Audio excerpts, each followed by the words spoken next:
You are looking at Julian's pronunciation guide, where we look at how to pronounce better some of the most mispronounced words in the world, like this other curious word. But how do you say what you're looking for today?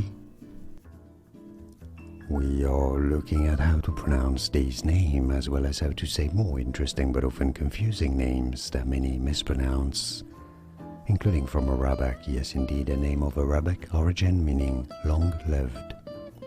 Umair.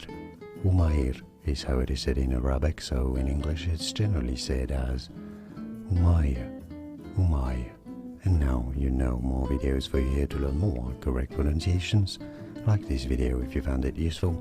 Thanks for your support and thanks for watching.